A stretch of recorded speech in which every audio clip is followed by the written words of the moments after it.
All right, we are here once again on See You Sunday, a special time today because obviously tomorrow, 11 a.m. we ain't gonna be here. It's tomorrow Christmas, so we're here once Christmas. again. Yeah, so tomorrow Christmas we ain't gonna be here. It's just that's just the reality of it. So so we're here on a Christmas Eve edition of See You Sunday. Once again, good morning, and we are here back at it, and we're gonna be previewing Week 16 in the NFL season. What's going on, Steven? Hey, Merry Christmas, Happy Holidays to you and yours out there. Time to spend time with the family. That's why we're here putting a show together with the Off the Ball Network family. Excited to be here. I've been focusing a lot on basketball, but I have been monitoring the NFL, and I'm glad to be here. I think it's my second time on See You Sunday this season, so I couldn't think of a better time to hop on than the Christmas season, fellas. Yes, indeed. JP, what's going on, man? Man, if I would have known that y'all was wearing ugly sweaters, I would have pulled mine out. Man, this sweater ain't ugly. This is a nice sweater, man. Yeah, this is fashion forward. You know? If I would have known, I would have had something in the sleeves here for Christmas, though. But Merry Christmas, everybody. Glad to be on See You Sunday, man. What better time, like Steven said, than to be on the Christmas edition. So I'm happy to be here, man. Yeah, and also we got Mo in the building. What's going on, Mo? Yo, what's going on, fellas? My bad, I was a little late. It's all good. Hey, we know. It's all good. You know, the traffic was crazy this morning, wasn't it, Mo? Yeah. Zebra going across the street. There was a whole bunch, like a line of ducks just standing there. Daffy. Couple handsome dudes and Mo. What's up, Kenneth? What's going on, Kenneth? Yeah. So, fellas, we're here on a Christmas Eve edition of See You Sunday. So, fellas, as we talked about earlier, we're gonna do a preview for the Week 16 in the NFL season. Week 16. I still can't get over the fact we are 16 weeks into the NFL season. But hey, so Week 16 storylines. I'm gonna go with you first, JP. Your storylines this week. My storyline is just the playoff picture. If you look at the AFC, which is probably weaker than the NFC, you only got like two teams that's above 10 wins right now. The only other team that can get to the next win would be the Patriots. But if you look down at the rest of the teams in the AFC fighting for the playoffs, you got 1, 2, 3, like 6 teams just fighting. Like, it's like 1 or 2 games like they could get into the playoffs. So this is really competitive. It's going to get really like interesting, especially the last couple games to see who can make the playoffs. So I'm just looking at that, and hey, everybody is up for grabs, for the AFC North with those 3 teams. I don't know if I want to count the Browns yet, just because like I don't trust Baker Mayfield, and I think they probably not make the playoffs, but it's going to be interesting. It's going to be really good. It's going to be really good. Yeah. Mo, your storylines this week. I mean, I think like JP said, like hinted towards it, but like basically fighting for playoff spots. Like we saw San Francisco lose leverage, last night against the Tennessee Titans. Yep. Like the Titans could have lost and would have been fine, but they kind of needed that win. But San Francisco really needed that win because San Francisco is not going to win that division. Like, and essentially, I guess they had a chance being 2 games behind, but like they weren't winning that division. The Rams weren't about to drop 2 of the last 3. The Cardinals weren't about to drop 2 of their last 3. Well, maybe not. The Cardinals might, but that's up in the air. But like, so now San Francisco and like Walker had mentioned in the chat, they lose a lot of tiebreakers. Yeah. That matters because like, and for me, what I thought is it was head to head. It's not head to head. It's all about conference record when you break tiebreakers. 7 losses, I think 5 or 6 of those are in the NFC for San Francisco. So that's gonna matter. So I mean, just all these games, like you got the Bengals and the Ravens playing. We don't know whether Lamar's playing or not, but that's gonna matter. The Browns playing the Packers, like Patriots playing the Bills could essentially be like for first place in the AFC East. Like there's so many matchups, but it's the playoffs that to me is everybody's gonna be focusing on. From whether you're trying to, top heavy in the NFC is playing for that 2nd seed, or hoping Green Bay folds one so we can all play for that 1 seed. And just the playoff spots. Like you already saw it unfold yesterday or last night with, San Francisco losing. So that's what I'm going to start seeing it might start becoming more realistic who should be there, who we should expect to be in the playoffs. Yeah, big time. Steven, what you got? I mean, I think the right answer is obviously what, Mo and JP were alluding to, is the award race, or excuse me, the playoff picture. But I'm going to focus in on the award race right now because we're coming down to the last couple games of the season.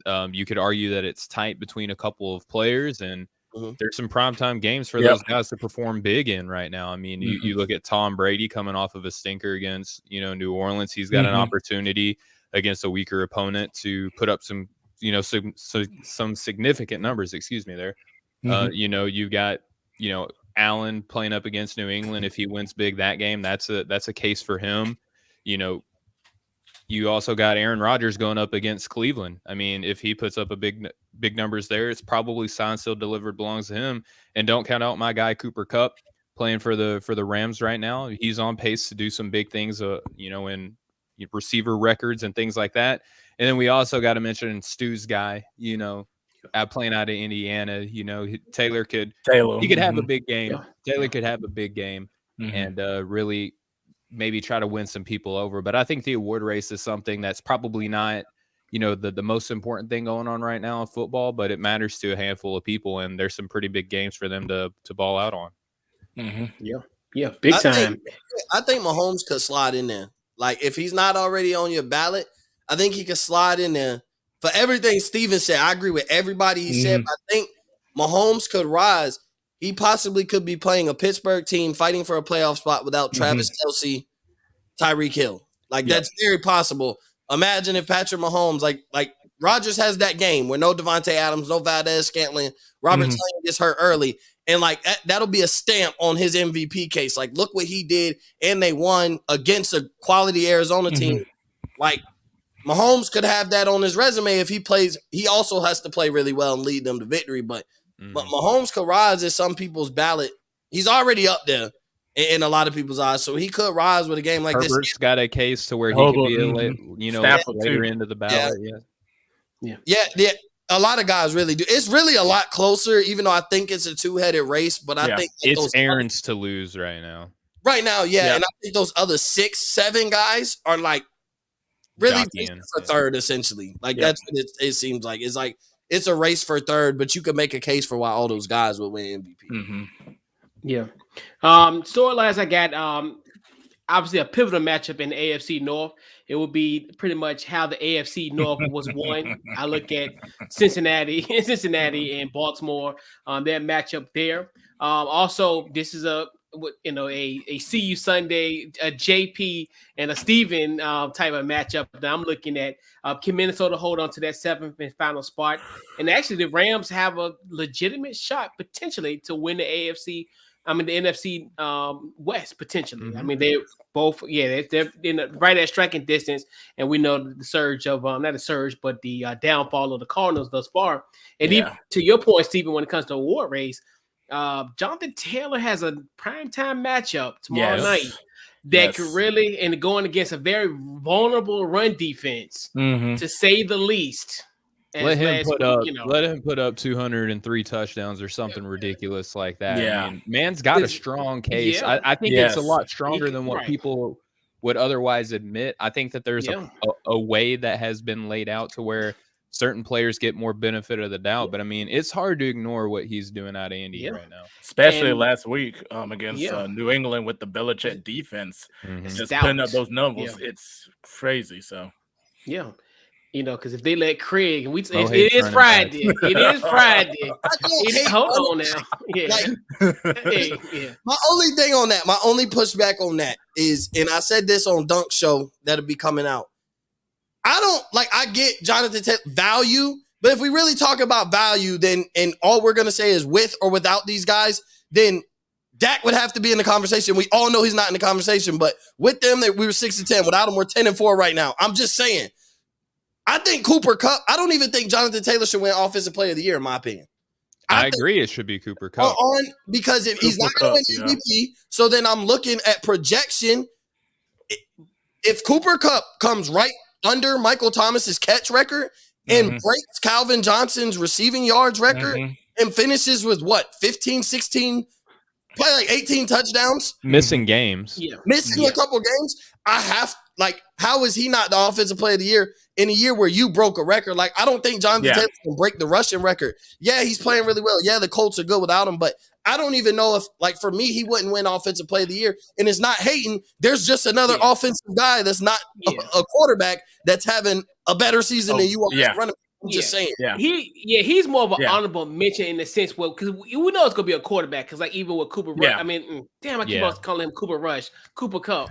Anyway, I always do that. But anyway, but yeah, so that's another one too where he could be at the seat of the table. I think if he has like another kind of moment like he did last Saturday night, potentially there, and because I think if he's teetering at that 2,000 mark, and you're looking at the success of the Colts, you can look at it, but I don't think it's gonna happen. It's gonna be a quarterback. It's gonna get that. And I just want to put out real quick. I remember one of us four saying that Cooper Rush is a top 10 wide receiver, and I remember almost everybody else telling him that he was wrong. So I'm not looking for an apology. I'm not looking for an apology. I'm just saying. He balled out. I mean, I did though, and I'm definitely one of them. Me and Steven went into a long it started with the Diggs and Adams thing. Yep. Yeah. But Cooper Kupp at that time wasn't a top 10 wide receiver. Right. Cooper He Kupp just wasn't getting the play, and he didn't have the quarterback. He wasn't getting the attention, and he didn't have a quarterback. The quarterback. Right. He's the top 10. He might be the best wide receiver. He's been the best wide receiver in the NFL this year. He does not fall backwards ever. I'm staying on this real quick. I just want to say this. With the MVP race, people's case for Jonathan Taylor is the whole reason why it's a quarterback award. When people say, and Steven agreed with me when people say, without him, what would that team be? It doesn't make any sense. Turned into a quarterback award because take away the quarterback, what are these teams like? So that's why it's turned into a quarterback award because Titans winning games without Derrick Henry. Yeah, but that's the outlook. Is what would they be without him? And that's the outlook of the Colts on Jonathan Taylor. But like, if you do that with every quarterback that's in the race, all those teams are bad. Like we've seen Packers without Rodgers this year, they're bad. Like, so they hurt Jonathan Taylor in that kind of argument. That's why it's a quarterback award. And actually, to rebut to your point, and the thing about it is the Colts, they were successful with Phillip Rivers on his last leg, essentially last year, and coupled with the fact last week Carson Wentz only threw the ball 12 times, 92 yards. Yeah, right. So he had a Jimmy G like game. with him, you could potentially put somebody in Indianapolis at the quarterback, and Jonathan Taylor is really their cowbell because that's what we looked at as the MVP moment, just due to the simple fact of him with that Patriots defense. They're stifling when it comes to run defense. They kind of, so in that case, I think that's why a lot of people kind of looked at from that standpoint, because you could potentially put any quarterback in Indy's system. Potentially. I'm not gonna say you put a Jonathan Taylor, like you get Jonathan Taylor production, but we seen the running back by committee with Hines and all them, and it was solid production. Marlon Mack for like a year and a half was a huge fantasy guy. There was maybe it was you won't get Jonathan Taylor, but by committee you could get close to the same. So it's like, but the argument of like the Colts are bad without Jonathan Taylor. That's applicable for every MVP caliber candidate. Exactly. It's the whole reason why it's a quarterback award. Yeah. Because if we do that, well, I'd be like, okay, the Rams only put up 20 points. Cooper Kupp had 9 receptions, 163 yards, and 2 touchdowns. The Rams lose that game and lose leverage in the playoffs without Cooper Kupp. He essentially was their offense. So it's like if you take apart and do that, or take every MVP candidate and look at how their team would be without him, then there's a whole bunch of guys in line for MVP. That, to me, is why it's turned into a quarterback award, because what is a team without the most important position? Like, it depends on the system, though. It depends on the system. Yeah, that's true. Yeah. But, like, you take away Rodgers from Green Bay, you take away Brady from Tampa. Right. Like, those are bad teams. And we kind of what the Packers look like without Rodgers. Then you go even deeper, like Josh Allen. Like, they don't have, like, an adequate backup where you think, like, Or they lose their running back, too, if they lose Allen. So, offense if they lose. That's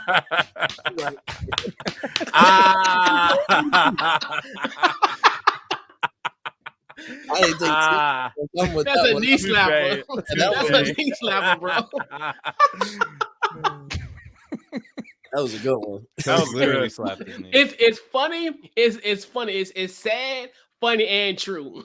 So it's Yeah. just like All all in into one. So The hat trick. right? So fellas, we got the Colts and the Cardinals on Christmas night, the Christmas doubleheader, the end of the last leg of the doubleheader. So, fellas, I'm gonna go around the horn. Your thoughts on this matchup? I'm gonna go with you first, JP. The Colts and the Cardinals. Man, this one is going to be a battle right here. You know, Colts and Cardinals, you know, first in their own division and everything. Cardinals with that bad loss to the Lions last week. I expect Kyler Murray to bounce back and everything. DeAndre Hopkins is out, you know, until the playoffs with that knee, so that's kind of going to affect them in a way. But you know, you still got James Conner, who made the Pro Bowl this year. He's not going to be in that game, I don't think, though, JP. Oh, he's not. I think they're without Conner. Oh, he's not. Okay, well, it's gonna be tough on the Cardinals in a way. They're gonna be vulnerable. And then the Colts, you know, running hot and heavy, especially beating the Patriots last week with Jonathan Taylor going 170 yards. So they have to figure out a way to stop Jonathan Taylor. And then Carson Wentz, if they do find a way to stop Jonathan Taylor, Carson Wentz really has to ball out, you know, especially getting, you know, got Michael Pittman Jr. The defense from the Colts, they're very underrated. They did really good job on the Colts last week. Darius Leonard, you know, SC guy, you know, I had to shout him out. He's been playing, you know, phenomenal this year. So I don't know who I'm really want to take this game. I might just go ahead and go with the Colts. I might go with them by a field goal. I think the Cardinals is just kind of on the downfall just because of injuries. And then, you know, they just have ways to just kind of stay, you know, they might be consistent one game when they might be inconsistent the next game. So I'm going to say, you know, Colts 27-24. Okay. What you got, Mo? So, like, I agree with everything JP said, but I'm going to do something that I don't typically do. I'm going to give the Cardinals the benefit of the doubt. Because either A, this is their stigma that they stay hot early, Kyler Murray gets hurt, finishes the season 100%, and they fold late, or they could just, it was an enigma, and those were two bad games, and they turn it around. Because this would be the time. Because the Cardinals got two tough games back-to-back. They play the Colts, and then they play the Cowboys. Not only are they playing for seeding, but they're playing for their division. Yeah. So, like, I think the Rams have an easier matchup anyway because the Vikings aren't hot like the Colts. Sorry, JP, I'm just saying. No. You're facts. And I don't think Dalvin Cook's playing, so that changes the whole game. Yeah. But as much as the Colts need it because they don't want to be in that, like, they'd be in the playoffs today and they'd win a lot of tiebreakers, so they don't want that seventh loss. I think the Cardinals bounce back. Like, you know, if you're any type of competitor, coach, player, whatever, you heard all week, or at least heard clips all week of what people were saying about you and collapsing and not being this, and DeAndre Hopkins is the whole offense and this and that. And I feel like with as loaded as they've been on the roster-wise, they shouldn't have looked that bad, especially against the Lions. Like, it should have been a bounce-back game for them on how they played against the Rams for the first three quarters. Like, their offense had a spark in the fourth quarter, but it was too late. The game was over, essentially. So I thought they were going to bounce back against the Lions. I think they bounce back here, and I think they win in a close one. I'm going to go 31-28 Cardinals. Okay. What you got, Steven? So at this point of the season, especially with the matchups that we're going to be covering today, I think that you can make a case for who needs it more, right? So I'm gonna just personally steer away from that conversation because I think, especially with these two teams, right, you can argue that the Colts need it to stay alive for their playoff run, and then for the Cardinals, you can argue seeding and divisional win and easier road potentially to Super Bowl, right? So both teams need this win, and then also when you look at it, the Colts have a lot of injuries to their offensive line, a couple of their defensive players as well. The Cardinals are without a lot of offensive weapon and defensive players. So when it comes down to who's the healthiest, it's kind of a toss-up. Who needs it more? It's a toss-up. So to me, I'm just going to go with the team that is rolling right now. I'm going to go with the Colts. I agree with JP. I just think that the more important players are healthier for the Colts than they are for the Cardinals right now. Not to say that Murray isn't important. I'm just saying that when you look at the totality of the team, the Cardinals are missing a lot of really important pieces. The Colts are missing players, but they have a lot of their important pieces still, and they're playing a lot better right now than Arizona. Albeit Arizona maybe needs it more. I'm gonna go with the Colts. I think it's gonna be a rock fight. I'm gonna go with 24-14 Colts.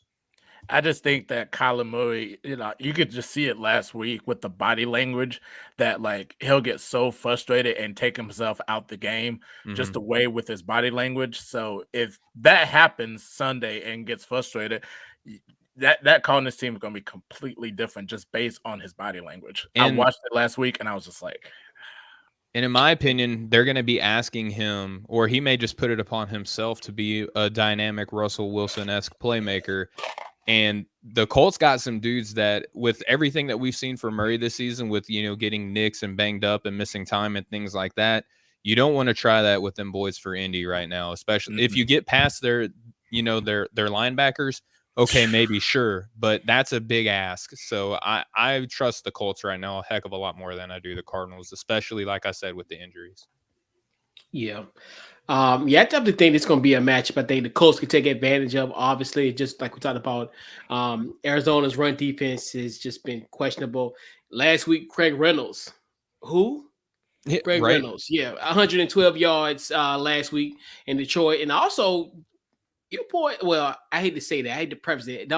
He ain't your boy in theory, but just as jokingly, Jared Goff kind of had a solid game against this past defense last week. I mean, in good form. Yeah. I mean, good for Goff. Happy for him, right? Definitely, right. And then interesting stat: the Colts are 8-0 when Jonathan Taylor rushes for more than 100 yards. Yep. And like you said, it's the hot hand. Like we talked about, it was really impressive for them to beat that Patriots team. That even though they were coming off a bad, but they were still reeling, and they had that win streak as well. But yeah, I think they're gonna ride the wave, and I think the Colts can take care of business in Arizona. So yeah. All right, so fellas, we got the AFC North battle that is just very fascinating at this point. Pretty much we have the Ravens versus the Bengals.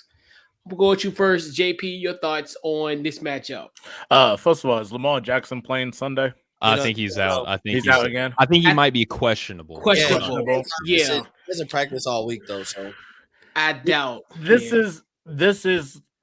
I think this is the game. Well, we know who's going to win the AFC North between these two teams here. I hope Huntley, so. I have to give him credit. He'll probably be a starter for a team next year. The way he played against a pretty good Green Bay defense, they were just that close of beating Green Bay if it wasn't for that 2-point conversion. If he would have looked at that backside, that Hollywood Brown was wide open instead of giving it to Mark Andrews was been unguardable all game.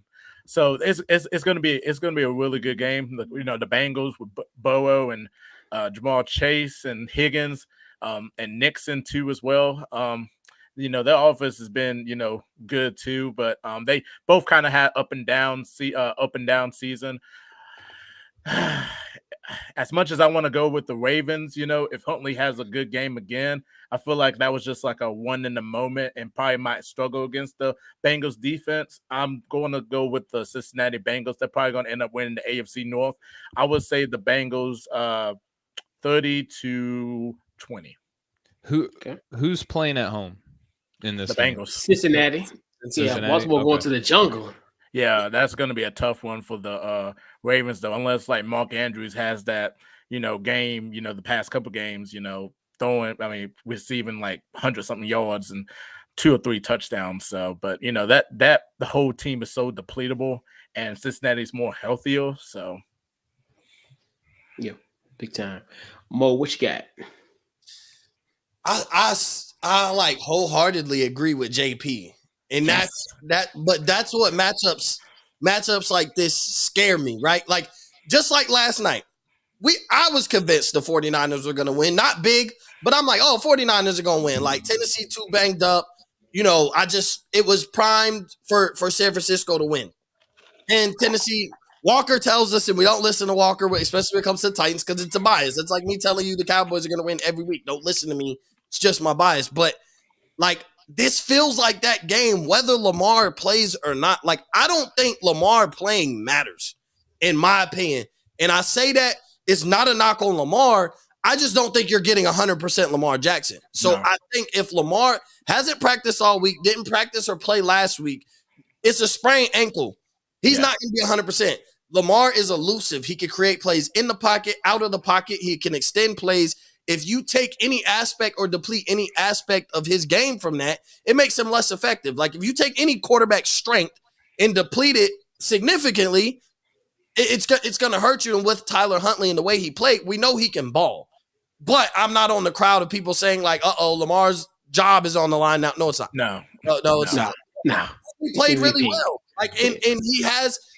That's what you do with a backup quarterback. A backup who can mirror your starter just isn't as good, so that the offense doesn't have to change when he comes in.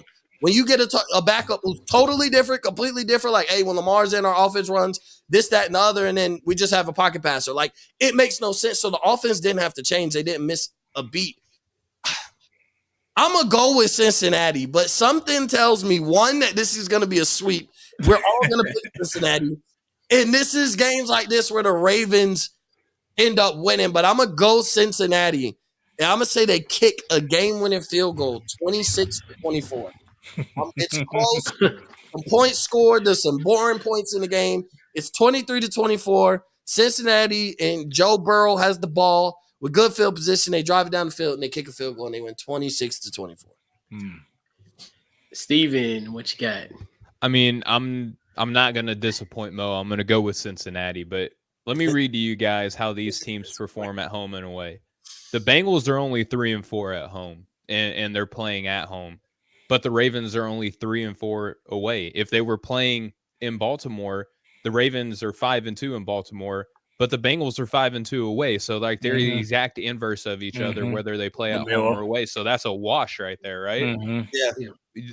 The Ravens are missing their star player, their offense. And the thing about a backup quarterback is they might look good for a game or two because you don't have a lot of film on them. But with Huntley, they're running a lot of the same sets as they were for Lamar Jackson. So if you got film on Lamar Jackson, ultimately you should be able to game plan for a Huntley. And if you execute a top tier Lamar Jackson, defensive scheme, you should be able to lock up Huntley as well. I think that the Bengals are primed to win this game. They're healthier. I say rolling. They're on a 1-game win streak where the Ravens have lost 3 in a row. So it might be the most points to where how many games in a row can Baltimore lose before they pick up a victory, right? I would not touch this. I don't bet to begin with. But from everything that I've read from a lot of the experts that I trust, leave this game alone. Don't even think about it, right? So I'm going to cautiously go with Cincinnati. I think it's going to be like a 21-15, 16 score. It's not going to be pretty. It's going to be a lot of running for Baltimore, and you're hoping that Joe Burrow can throw you to victory in this game. Yeah, this one is like a trap game. Like you said, I think it's like a situation where it's the moment that you put your stock in Baltimore, it's gonna crumble. And same thing go for Cincinnati. Cincinnati, same way. They run that wave and what have you. So the key players I want to look at on both sides, obviously with Cincinnati, you look at Trey Hendricks. I think he's going to be a guy that's we all know as far as Baltimore and the sacks, obviously with them, having a mobile quarterbacks, they're more susceptible to sacks. And hey, it is what it is. Sacks are sacks, regardless of who's a quarterback. So look at Trey Hendricks. I think he's going to have a big game. And also Mark Hendricks on the other side of Baltimore. Cincinnati, when it comes to defending tight ends, they're hard. Like, I think they gave up, as a total like 76 receptions and almost 900 yards receiving yards against tight ends that they played this year. And like you said, even to JP point last week, where Mark Andrews 8 last week. I think because he had he had 13 targets. He had, I think, 2 touchdowns in that game. 100-some yards. Yeah, so he 8. So I think that's going to be another plan situation against him. It's not like he's just right. He's not like a genie in a bottle. Right, he's not a unicorn. Like you're right. You have to. You have to game plan for him. And you look at just Cincinnati's history, and then even in that Week 7 matchup, Lamar went off. I think Lamar had 257 passing yards. So, and that's another thing too, where if you get him back, hopefully you do get him. But like you said, highly unlikely. It's been a mystery with him because I know they were saying, last week, well, he should be able to play next week, but then he ain't practiced this week. So there's but that's always mystery. Like even when he was sick a couple of weeks ago, they're like, oh, he'll be there, but then he walk in the tunnel, you're like, oh, there's no way this man's gonna be able to play. What's crazy though, Coach, is that I think if there's any team any week that can afford to not play their starting quarterback right now, it's the Ravens with Lamar. Because if you look at the standings, both of these teams are 8-6, but the Steelers and the Browns are right behind them. The Steelers are 7-6, the Browns are 7-7, and they got to play Green Bay. I mean, I think that we're going to talk about that game later. I think that we could call that one a loss for Cleveland, right? Yeah. So with Cleveland losing, the Steelers have a tough matchup. We're going to talk about later with the Chiefs. If there's any week that you can afford to rest Lamar Jackson, it's this week with this team. And you got to look at the coachings too, because John Harbaugh, really good coach, and with that team being so depletable and everything, he got to out coach, Zach Taylor. Zach Taylor, we've seen like games. Well, he take it out of Joe Burrow's hands, they lose the game because he thinks that he could really coach and all that. And I'm not saying that he's a bad coach or anything, but you got to be really smart, especially when that division's on the line. So, I don't want to, go against John Harbaugh and coaching and all that, because his special teams is really good too as well, and they can pull off a sneaky victory. Who knows? Who knows? Yeah, and Zach Taylor, good coach, because Bill Belichick, he spy on you. You're a good coach. Because he ain't spy on your boy Urban Meyer. I don't think nobody was spying on Urban Meyer. His wife needs to be. His wife might have been, but that's the wife got to kick him. That part. So, fellas, before we get into the Bills, the Bills and the Patriots preview, definitely got to give let's pay some bills real quick. Huge shout out to the good folks at Built Bar. They are truly standout among protein bars with its exceptional nutritional profile and so many delicious flavors. Use our promo code Off the Ball, which will provide you, your friends, and family with a 10% off discount at their website, builtbar.com. Use our promo code Off the Ball. So, fellas, we got an AFC East Showdown this week. Yeah, we got the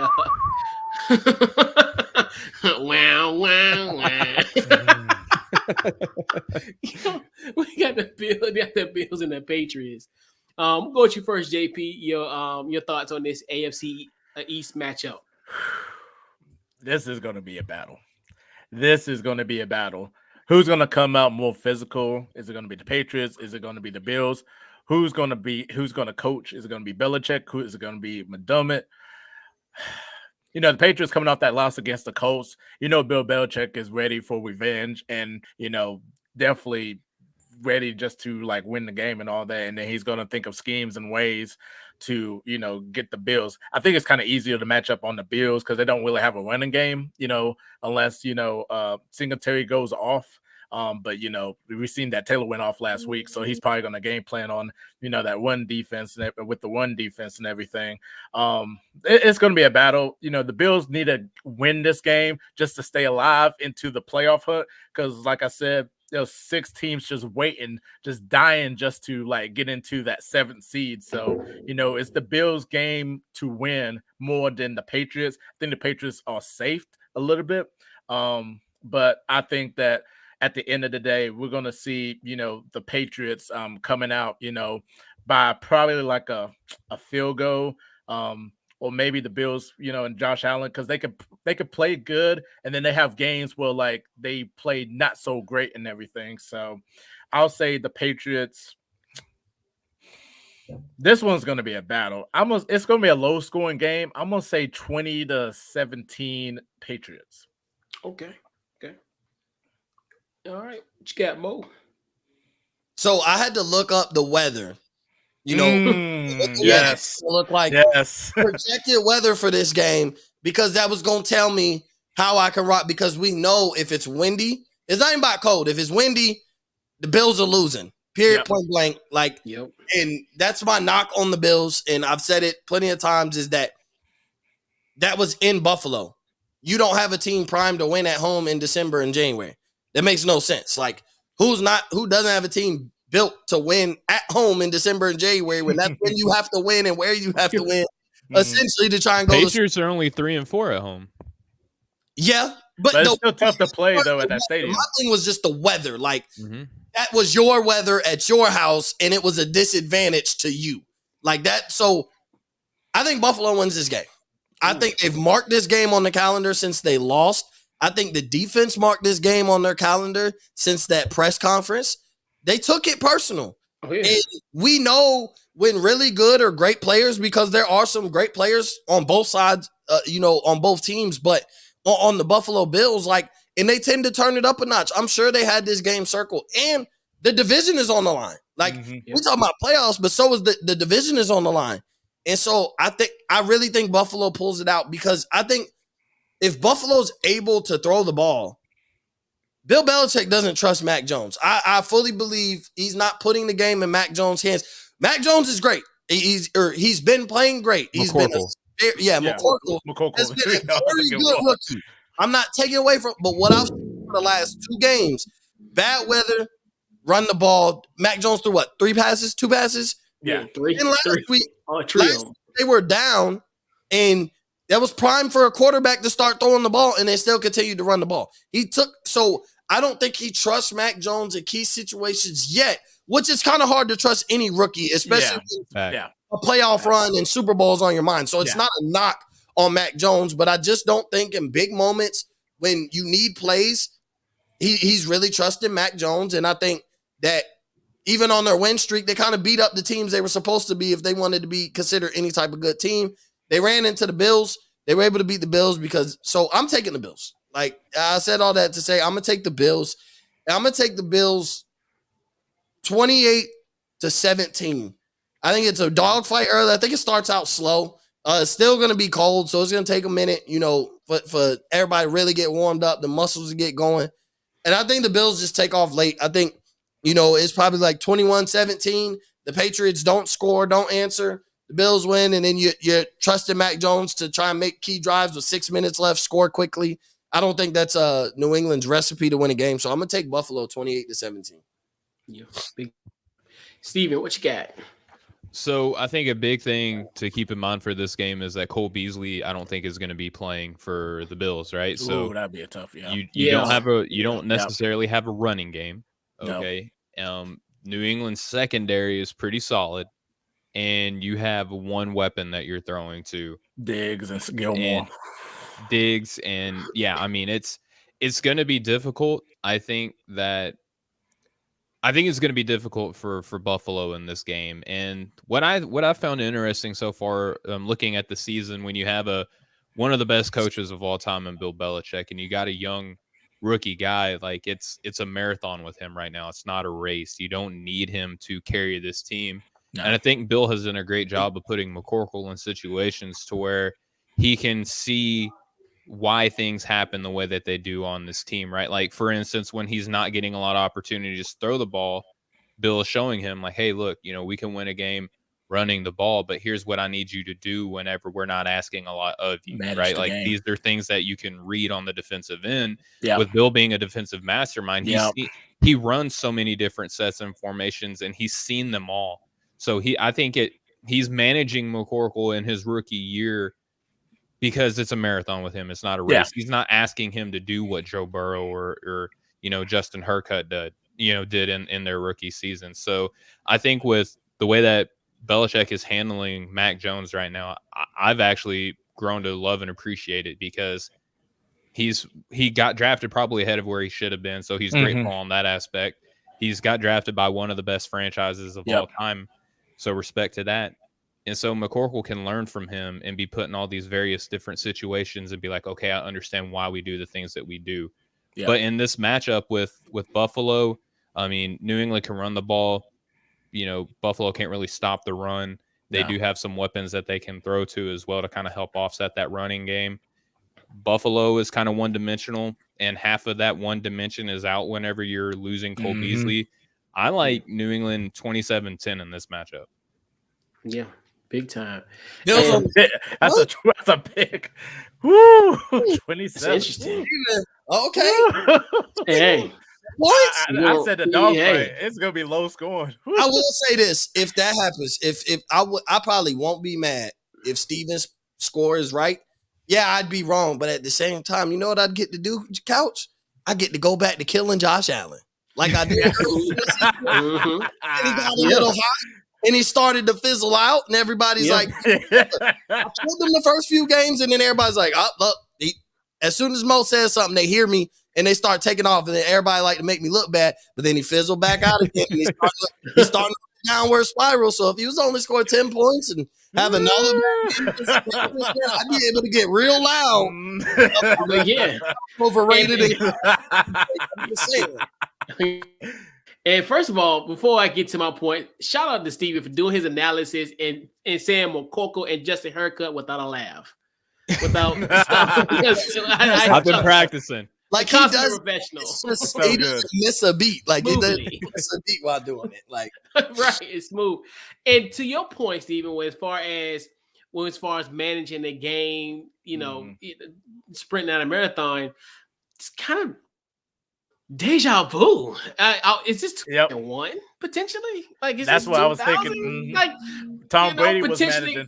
There was a gap when not saying that he's going to be a 6-time Super Bowl champion. I would never say that. But this just smells like today. Yep. This could be. We could have said this 20 years ago. Obviously, this smells like 2001 all over again. Not saying that the Patriots is going to win the Super Bowl. Let's purpose that. Everybody's saying it. Like, but everybody. But it's starting to, right, and it's starting to feel that way. I mean, not necessarily saying that hey, they're gonna actually go to Super Bowl this year or have a dynasty, but it really feels that way. It's the same formula. To compare him to 01 Tom Brady, it's not like Brady was a god. Correct. No. Correct. Like, he it's was, not like we're like, he's Tom Brady at 38, in his prime winning Super Bowls. Like, right. But it is. It's very run the ball, play defense, out your opponent. Right. When it is very, very similar. Like very That's similar. True. Because we got to remember, this is a generation ago. People don't remember Tommy Brady being that Michigan man. And what round was he drafted in? Sixth round, 200. And he was only pretty much, it was almost a point between him and like Brock Heward. Yeah. So it was almost like a toss of the dice. So a lot of people, Brock Heward, right? That's Snoop only the casuals know about Brock Heward. But anyway, right. but I had to preface that because a lot of people got to think about it. I gotta read the room because a lot of people 25 and up, like, how can you compare him? Hold on, son. You weren't young enough to know that 2001 Tom Brady. So we had to preface that. Wasn't anything stellar. Like right. And we see that with Mac Jones, and he's split. I'm curious to see game by game where Tom Brady and Mac Jones lined up, this early in their careers. That would be something cool to see. Yeah. I know. Make me one. Don't let it be similar. Don't let it be similar though, because then don't let it be Mac Jones outpacing Brady this young either. Ooh, yeah. Right. Ooh, but I think he probably does. He's had enough big games this year, like throwing for 250 plus, where especially when you talk about like it's nothing great in this, 20 years later when it's air rated out. But there was more of a run game, slower pace football, back then too. So I wouldn't be surprised if his stats were higher. But if anybody does that comparison and sees it, the other people, the other guys, the guys who were thinking Mac, they really have the reincarnation of Tom Brady. Oh, they're gonna run with it and think that they're gonna run with it. Yeah, like they're gonna start and run with it. Like people can't peak early. Peak late, right. It happens. Some people, the development curve is different for everybody. Yeah. Right? Everybody. Absolutely. Everybody. Right. Best years early and never get that again. Some guys is like, I take a little bit longer than others, but once they hit it, and then some guys never do. Some guys have that flash of like, oh man, he could have been so good. I don't know what happened. Could be Mac Jones. You never know. Like, I don't want to put that on. It's a faster game today than back then. So, and if New England wins this game, they join the ranks of what JP was saying earlier is the only other double-digit win team in the AFC. Yeah, in Tennessee. And And Tennessee. Yep, that's what be the third team. They'd be the third team, right? Third team. And I think that you're just hoping it's not a repeat of obviously that Monday night game a few weeks ago. The thing that really scares me about this matchup, the pressure, New England's defense against Josh Allen, because Josh Allen last week, and Carolina fans don't kill me, But last week they got to Josh Allen. I think they had 4 sacks and 6 quarterback hits. So I'm looking at another situation where I think he's going to get it's going to be a long day for him. Look at guys like a Matthew Judon. Easy looks, man. No easy looks. And like you said, now Cole Beasley's out, but like I said, I'm not the NIH, CDC, none of that. But I do read. But he gonna probably be out this week and potentially next week. Mm-hmm. That's gonna be tough. That's a lot of easy looks for Allen that aren't gonna need that. Right. Yep. And then like we talked about, the run game is non-existent. So you look at that, and like to the point where we talk about Mac Jones, essentially he's just one of the guys. Even though he did pretty good last week in the Saturday night game as far as throwing the football, but it's one of the things where they don't need it every week. Like you said, it's a marathon. Not a sprint. So it could be a situation where we might have another situation. He may not throw, we ain't gonna say all 3 times, but he'll probably throw a little bit more, maybe 12, another multiple 3s. Get to that 15 passes thrown from 15. You're probably feeling confident that New England's walking away with a victory. Yeah, absolutely. Yep. So fellas, there we go. All right. So what is you guys game to watch? I'm gonna watch you first, JP. What you got? This one's gonna be like, as much as I want to go with the Rams versus the Vikings, with Dalvin Cook not playing, that's gonna affect the Vikings and all that. I'm looking at the Dolphins and the Saints. Both are 7-7. The Dolphins, most point, a couple of weeks ago was like, don't count out the Dolphins. The Dolphins could get into that playoff hunt too. They're rolling. So nobody ain't talking about them. Nobody ain't talking about it. They've been really hot. They haven't lost the game. I think they won 6 straight games. 2 have been looking really good. Devontae Parker and Jalen Waddle. Oof. That defense for the Dolphins has been playing really good, and they're going up against a Saints team. I don't know if it's Sean Payton's back on the field and all that, because Dennis Allen did a really good job coaching the game. That defense, that Saints defense, you can never count out, Lattimore and Cam Jordan. It's gonna be a tough time for Tua and the offense to get going against that defense. But also it's gonna be a tough time for the Saints offense to go against the Dolphins defense. You see that offense last week struggled against the Buccaneers. They're only scoring 9 points. They couldn't score a touchdown. Taysom Hill is not the quarterback. Is not is as good as he is. He's not like the quarterback for the Saints and all. He's not playing this week. He's not playing this week. Ian Book. Good. Yeah, so that's gonna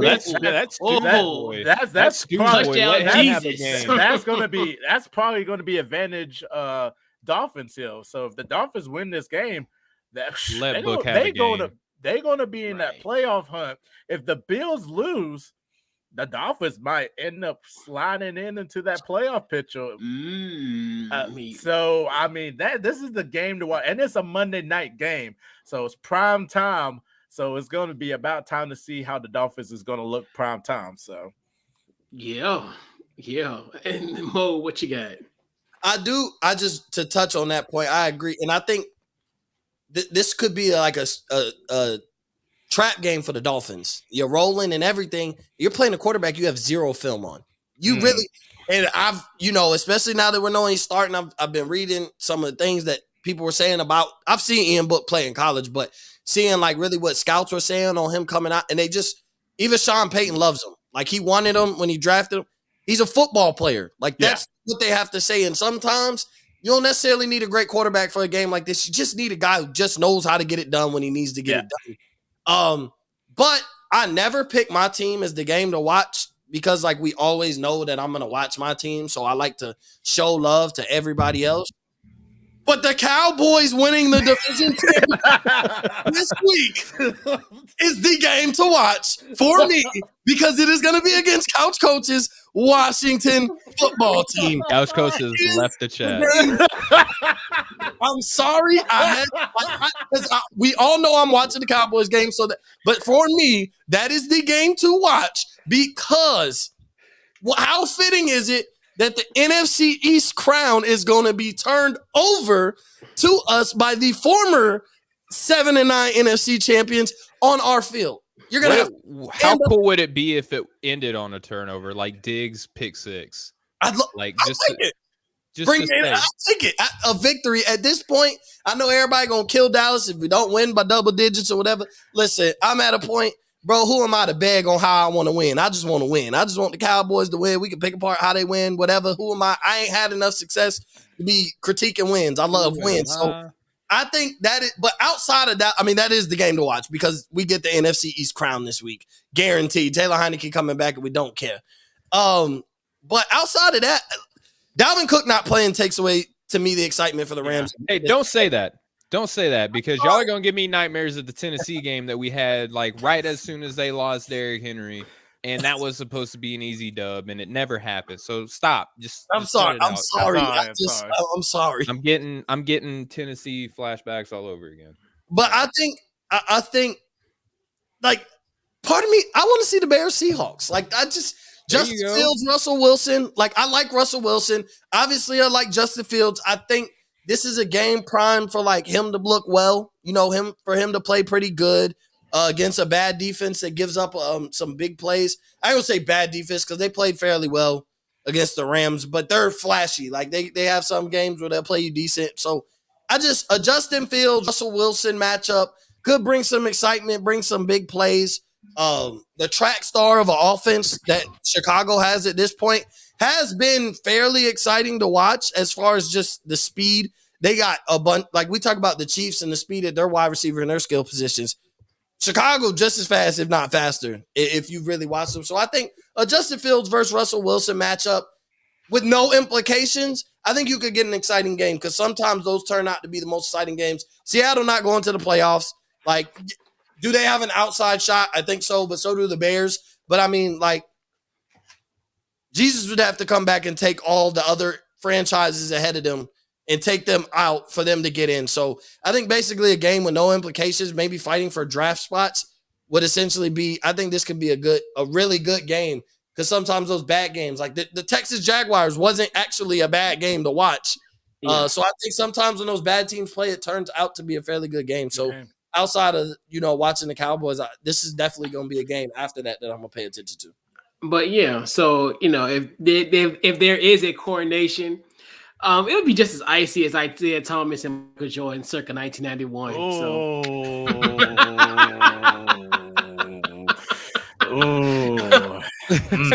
So more have your iPad be like Jordan and laugh and like I took that personal.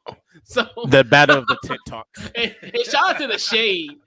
Oh, you're 7-9. I've already said, yeah, I had to throw it out there. We take it from the former 7-9 NFC East champs. We'll show you what real division champs records are supposed to look like, not anomalies on COVID-ridden seasons or whatever. But, I digress. I'm done. Steven, what we watching? Hey, what coach tells me to go is where I'm going to go, all right? Yeah, see what happening? The division champs we're talking about. See, you gotta in the South they always tell you don't put the cart before the horse. Now it ain't quite over. It's there. Coach could flip it up and be like, "Oh, he thought they was getting the division champ from us today." I could regret it, but but yeah, don't let me root for no fail legal fail now. All right, don't let me do that. But yeah, so Mo will never make another TikTok video again if they lose today. I made it. So I made it, with knowing that like I might have a price to pay if we lose in 2 weeks. Like I knew. Like, I'm like, hey, I throw shade, I catch it back. And I think coaches might go way more dumb than mine because he's responding to me. So if they do win, I can't wait to see, about 30 minutes after the game what kind of coach comes up with, because I think it'd be something amazing. I can't wait to see those little dance moves that y'all throw into the video. Yeah.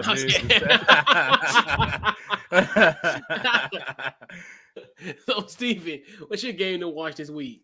In keeping with what Mo laid out about bad games, just monitor Jags Jets because this could be first overall pick in the draft implications there. Just monitor. I'm not going to watch it, but if you want to, I mean, good for you. You might want to bleach your eyes afterwards, but I'm going to be watching Chiefs Steelers because one, the AFC North is like literally a game in separation from each other, right? So Steelers win, they're still in the hunt. They lose, they're essentially out depending on what happens with the Ravens and the Bengals game, right? So there's that. And how come no one's really talking about the Chiefs as the best team in the AFC? Like that conversation, I don't think is happening at all. I know. All right, so I won't say nobody, but it's few and far between that people are talking about the Chiefs being the best team in the AFC. I think that teams like the Titans are getting a lot of the benefit of the doubt. The Ravens, for the longest time, were getting the benefit of the doubt. Now it's kind of at the beginning of the season, it was the Bills, and now that we're talking about are the Patriots the best team in the AFC.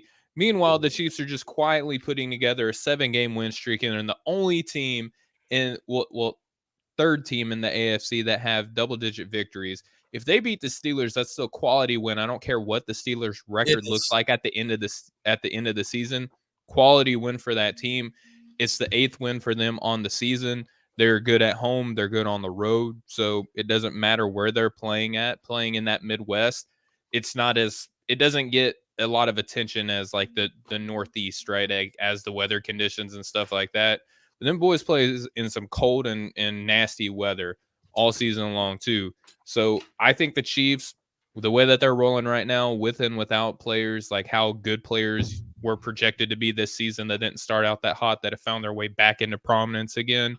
The Chiefs are looking really good, man. They're reminding you that a good coach and a good quarterback is foundation for a good team, and they're just quietly trucking along and amassing 7 straight wins. Want to see if they can make it 8 and put themselves as kind of the upper echelon team in the AFC again. Yeah, big time. And one of the games that I'm watching, actually a AFC West battle, and it's funny to JP's point, because we talked about how Miami, we already kind of illustrated, I think Mo and Steven talked about like losses for like Cleveland, potentially the Steelers, teams that are in that. We got the Denver Broncos, the Washington football team in the West versus the Las Vegas Raiders.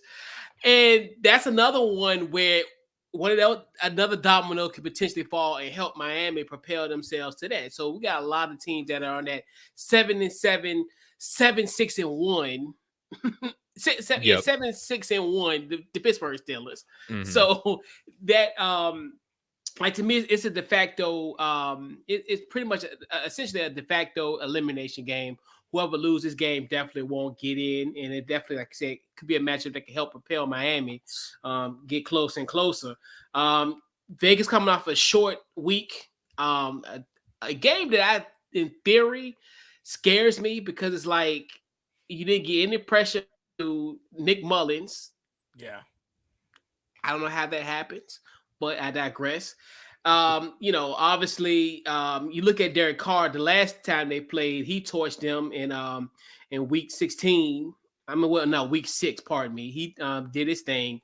Denver, obviously, with no Teddy Bridgewater this week, you're looking at Locke, and you got to think about it. It's really, really interesting because that Denver pass rush, not Denver, but that the Raiders pass rush, Crosby. 6 clobbered Teddy Bridgewater. I think he had like 6 sacks, and they had 17 quarterback hits. Prayers up to Teddy though, man. Big time. But big.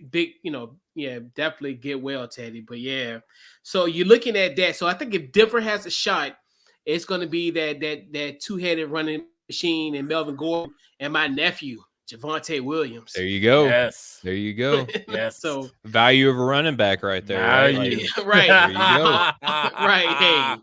And that's the only way I think in theory they can win this football game against the Raiders. And I think they're another team where you just, like we said, we can never get a good read on them, during the winter and fall and late fall. You can't shake them. You can't shake them though. It's like it's right.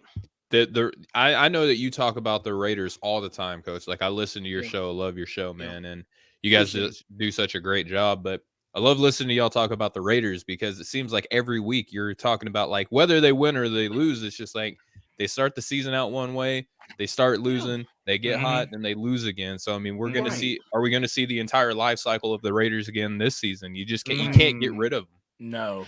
And you can't even really say that you were impressed about the Monday game, because it's almost like Cleveland literally had a shot to win that football game. They literally was in the driver's seat to win that football game. But so Browns it's just the Browns, right. But then even with that, with Nick Mullins is their quarterback. So it's just like you think to yourself, like it was right. It was too close for comfort. Yeah. I mean, just considering the fact of the nature and what Cleveland was going through. So it's another thing too, where it's almost like you kind of want to give a shot to Denver, but then you're like, well, they don't have Teddy. You got Drew Lock. But if they have a conceivable chance, if he has a conceivable shout out to the Mizzou God, Drew Lock. So,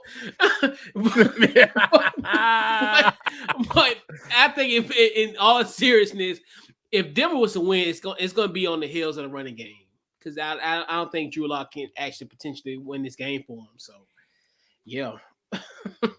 But yeah, so fellas, favorite part of this show, obviously the pick six. So before we do our pick six, we definitely got to give a huge shout out to the good folks at BetUS. Definitely huge shout out to them. They have the fastest payouts in the industry, and they do offer a 125% sign up bonus when you use our promo code Off the Ball. Now, when you go there on betus.com, put in all caps Off the Ball, so you get your 125% sign up bonus. To me, I look at it like this: with your sign up bonus, trust us with your week 16 picks. Hey, take a shot. You're getting 125% back. Hey, a lot of our dudes on the network do a great job with the bets. I mean, if you're gonna get paid, we'll put it to you that way. That's easy money. That's easy money. Listen to my pregame bets. Just follow me on some live betting. I'm like, I don't lose live betting, but pregame, I've been on bets twice. I ain't won nothing. I would have led you to 0-6 record. Follow me on live betting. I'll be honest. Trust Pat and trust Kenneth with their pre-games, live betting, Mo's the man. Right. Boom. And hey, be real with you. I'm one of the cheap guys of the group. I'm gonna use the house money first. Get your 125%. Use your house money. Do your thing. I'm just saying. You don't have to use your own money again. That's what I do. That part. Yeah. Right. So we got the first matchup. Let's get our graphic up. So we got it up. All right. So we got Cleveland and Green Bay, a classic NFL blue blood matchup on Christmas Day. What some of us looked at it as a Super Bowl preview, but I'm not going to say any names. But I think I won. Did I say no? I kind of put it in there, and then there was another one of our colleagues, but we'll leave them nameless. They'll know who they are. So, I mean, hey, we did this in August. The Browns going nowhere. It was August. It's August. We all got caught up in the euphoria, and I'm feeling dangerous. Baker Mayfield. We all kind of fell for that. We're suckers for that. I bought into the strength of that roster. Period. I just bought into that. Right. They had that too. Top to bottom heading into the season. Yep. Like it wasn't even. I was like, in spite of Baker Mayfield, I think he could do an adequate enough job to get the job done. But then, Baker's worse than we thought. Browns is the Browns. So, JP, who you got? I thought I was on that Baker Mayfield revenge tour, and I was wrong. I am going with the Packers. It's going to be a battle of the running backs, the battle of the defense. But Aaron Rodgers is just a bad man, like Stephen A. Smith says. So Packers is winning this game. Big time. All right, what you got, Mo? I'm taking the Packers. Like I'm taking the Packers. I don't know. I don't need to harp. It's Cleveland sucks now. Yeah. Green Bay got the potential MVP, playing for the 1 seed, got the best record in the NFL. Like, why would I bet against them right now? Yeah, it's Green Bay. Yeah, it's Green Bay. Yeah. Who you got, Steve? Packers 35-17. Yeah, give me the Packers, regardless who the quarterback for Cleveland. Nick Mullins, Baker Mayfield, Cal Laletta. Shout out to Cal Laletta, University of Richmond. So we got the LA Rams and the Minnesota Vikings. We got JP. No Dalvin Cook. I'm going with the Rams. Oh, all right. It hurts to say it. Who you got, I was going with the Rams with or without Dalvin Cook, so I'm going the Rams. Who you got, Steven? Rams 21-17. Yeah, Rams. Sorry, JP. I But know, I it's really okay. want y'all to, part of me, I want if emotionally, because I want y'all to keep that 7th spot, because I do not want Eagles fail to make the playoffs. Yes. But when you look, I would love to play the Eagles because right now we're the 2 seed. I'd love to play the Eagles in the playoffs. It's because I'm going to be Tell sitting you on who the you couch. don't want to play is San Francisco. Right. That's who you don't want to play. Like, give me Philly. I'm sitting on the couch. So honestly, I don't want them to be participating. I want them to sit on the couch with us and watch y'all play. Honestly, I don't want Eagles fail to make it. I like the matchup of Ramsey versus Jefferson, and then that scares me. Jefferson has been a hooper really good in football. He's a hooper. He is balling out right now. But at the same time, I don't trust the Minnesota's defense to stop, Stafford and Cooper Kupp, and I think Kim Akers is coming back too as well. But Henderson's been playing. He's on his way. Sony Michel is Sony Michel too as well. Team yeah, right now. I don't think he's playing this week. He shouldn't. Yeah, they just brought him off of IR. There's no reason for him to play. I would save him for the playoffs. And like I said, Kirk Cousins. I love him to death, but he's not against LA Rams. Yeah, big time. All right, so we got Denver versus the Las Vegas Raiders. Who you got, JP?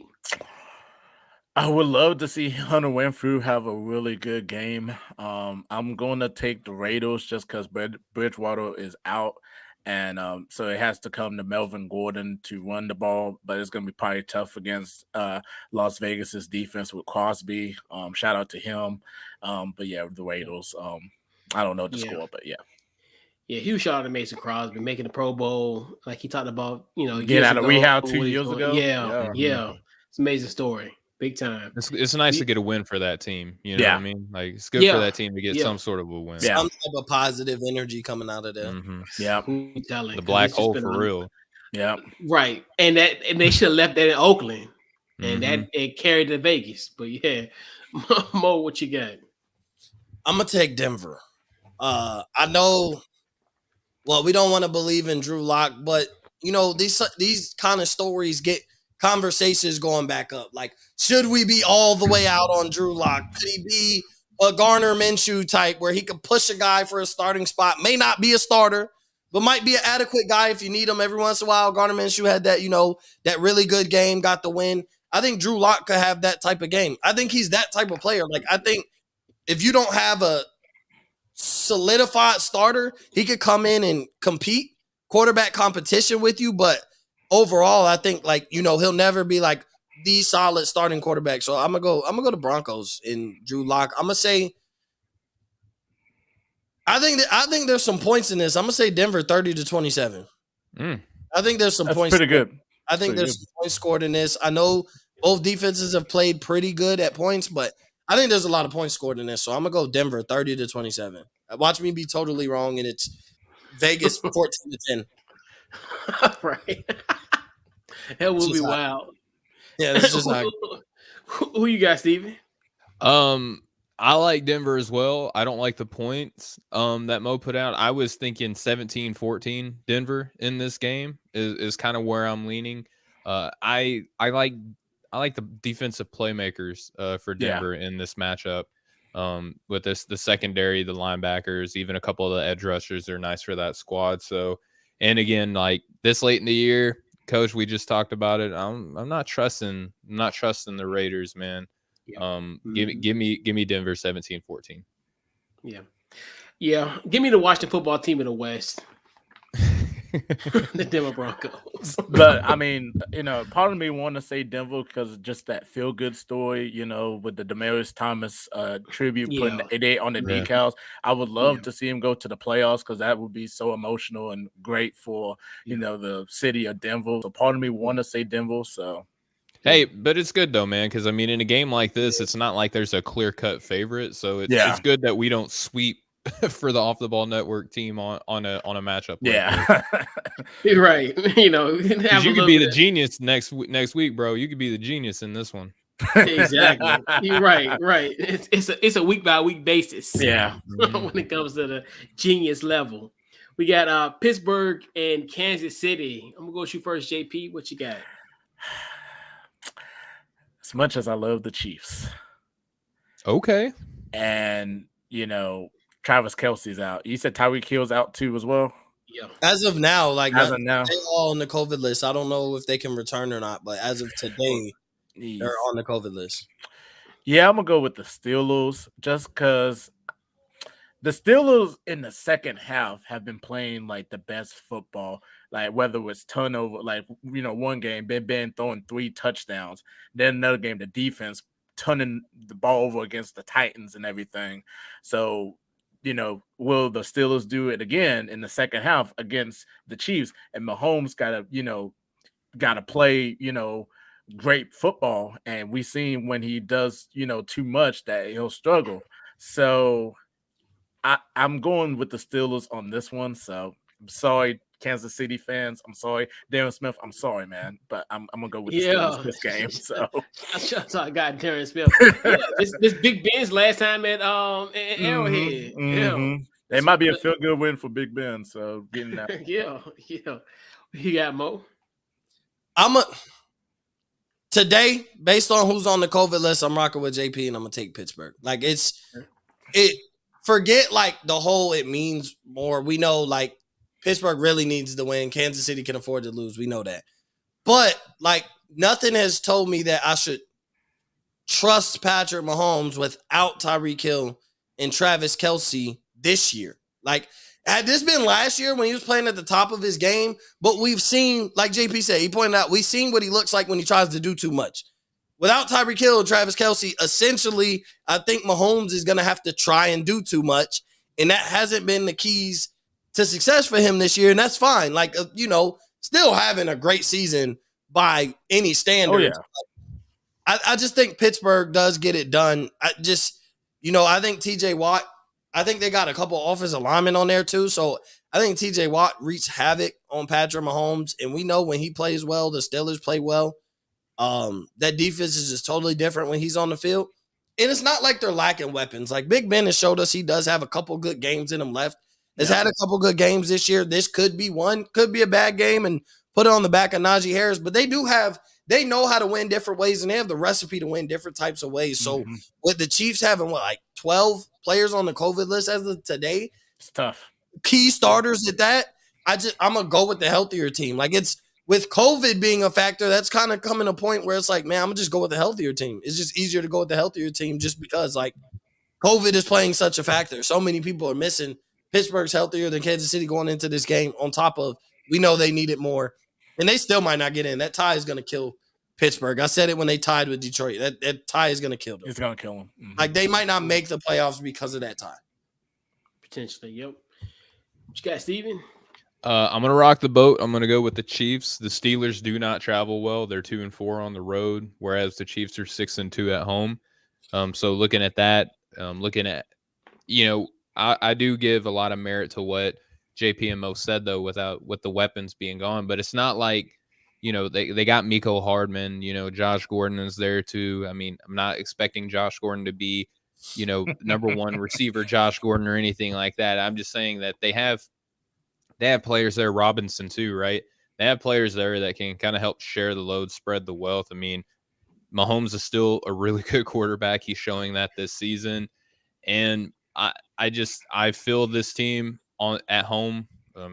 I said it whenever I came on See You Sunday a couple weeks ago that I went with the Niners because they're a great road team. The Steelers are not a great road team. And right now, I think that that carries a lot of weight this late in the season. So I'm going to rock with the Chiefs. Yeah.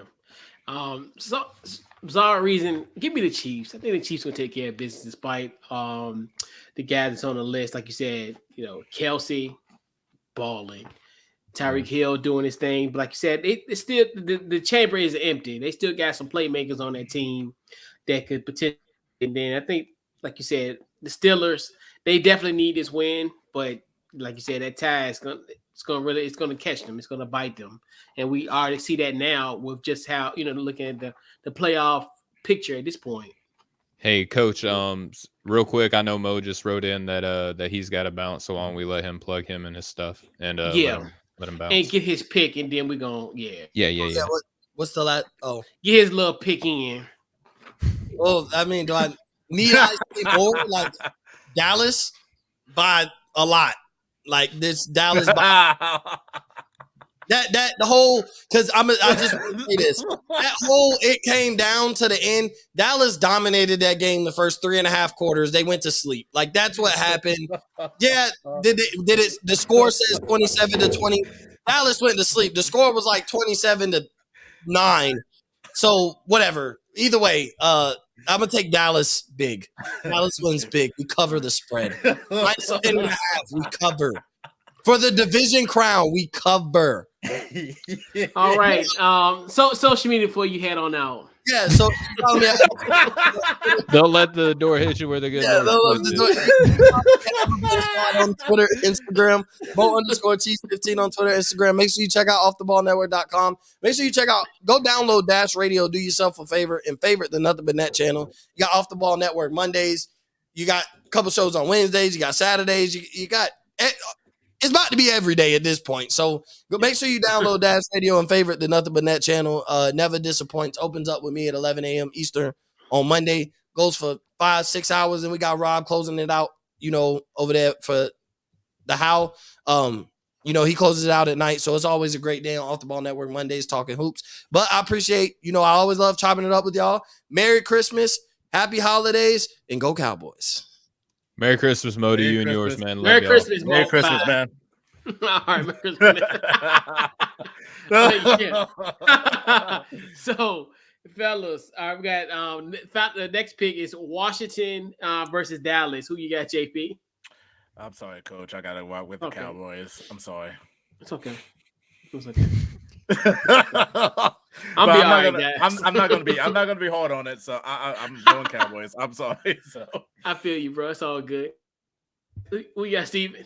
Man, I'm not just saying this because you're my guy, Coach, but it's tough, man. It's NFC East. You throw the records away. It does not matter. It really doesn't. Obviously I have to pick because that's the name of the segment. I'll pick the Cowboys, but I don't feel good about it. I don't think that it's by a lot like what Mo said. I don't think it's a lot, but I reluctantly pick Dallas or the team from Arlington, as you affectionately refer to them as. Yeah. I'll pick the Arlington football team in this matchup reluctantly. Yeah, we petty around these parts. Time. I just hope that we can just be competitive in this game. Give me Washington.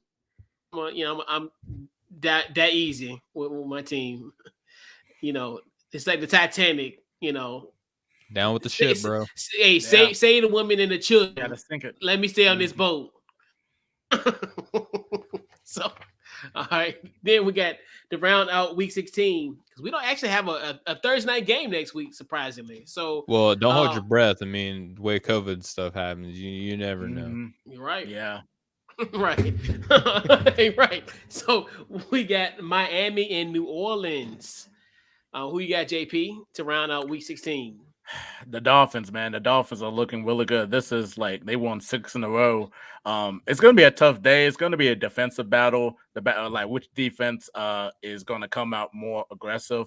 But yeah, I'm gonna go with the Dolphins, man. They just been looking really good, like in that second half. And the Saints, with no Taysom Hill, we don't know if Sean Payton's coming back to coach. But Dennis has been really exceptional.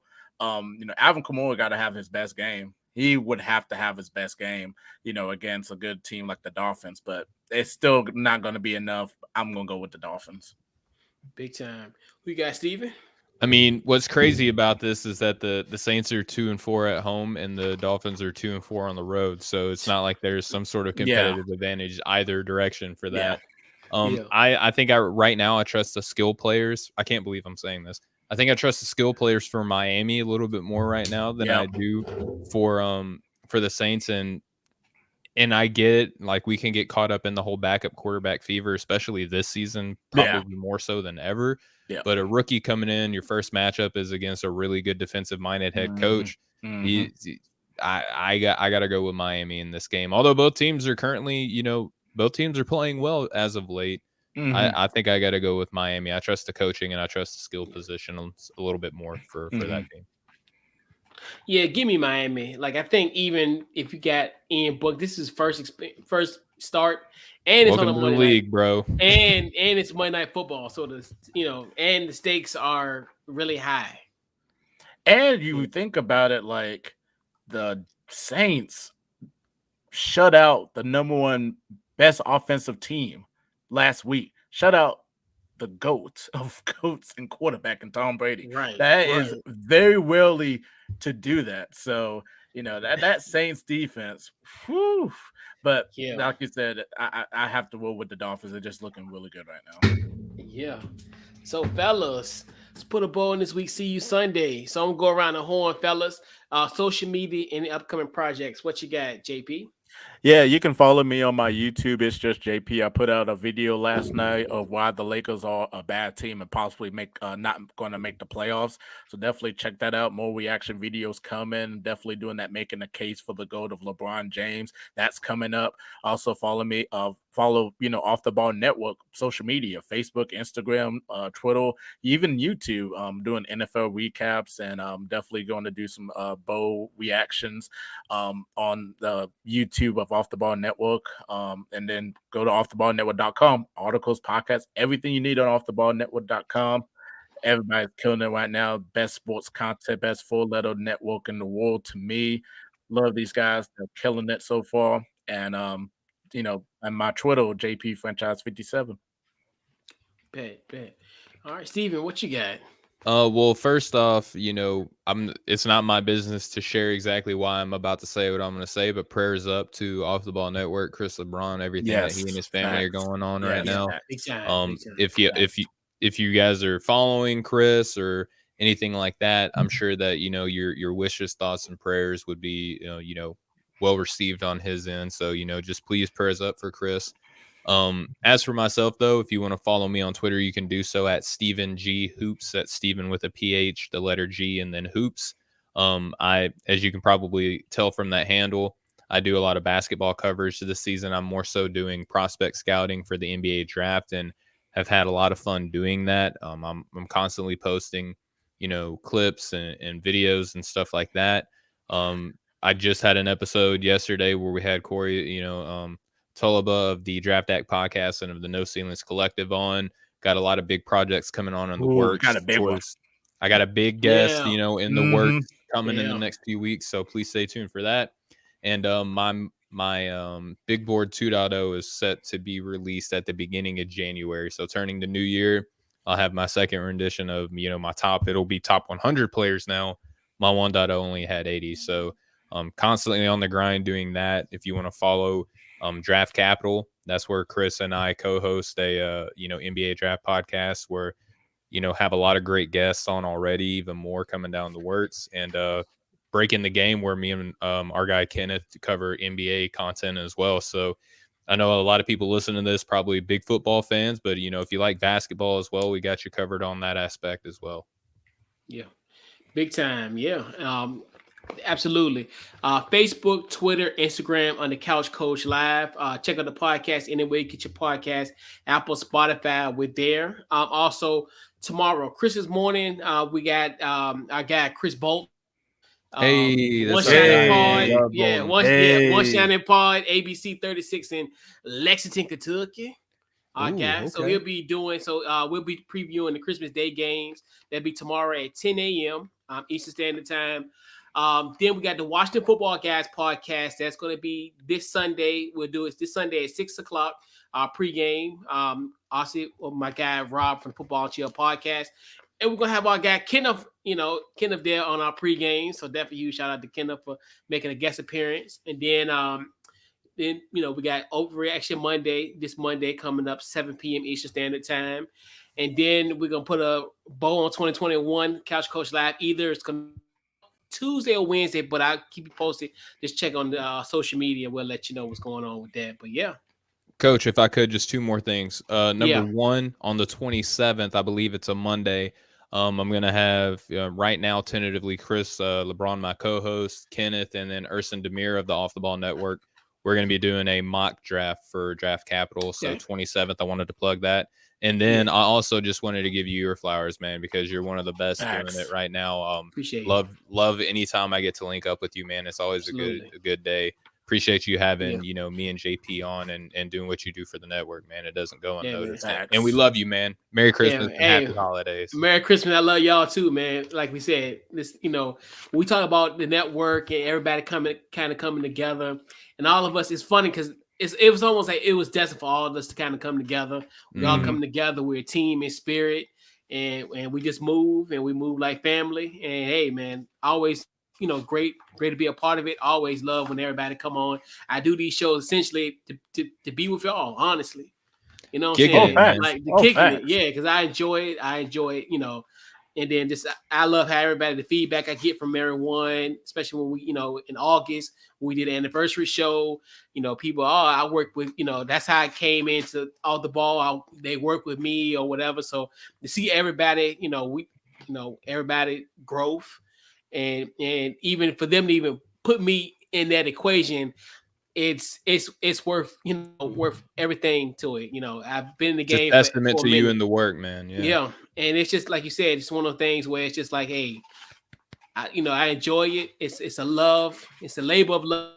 I enjoy it, and it's more so just the people giving assists, being out and being helpful, and just being a utility that I can be for this network and just for anybody outside the network and whoever I can help, I can be of assistance to people. But yeah. Facts. You've done that for me, man. And JP, I'm sure you can say the same thing about Coach, man. Like you do a lot for us, man, just as a network and individually, man. So can't give you enough love and enough credit, enough flowers for what you do, bro. Yeah, man. Definitely appreciate it. Definitely.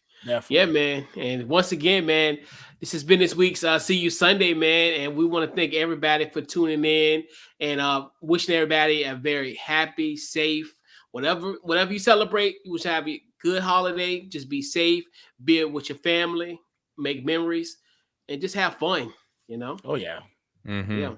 So, cover all bases. Have a good holiday. Be safe. Whatever you do, be safe, and it will definitely don't be racist. Correct. That was our 2020 tagline theme, and this will probably usher into 2022 as well because it's still going on out here. So we gotta let people know every episode that don't be a racist. Don't be a racist. Big facts. So so once again, appreciate everybody for tuning in, and man, we will see you guys next week, and we'll see you on Sunday. Much love, y'all. We out. Yes, sir.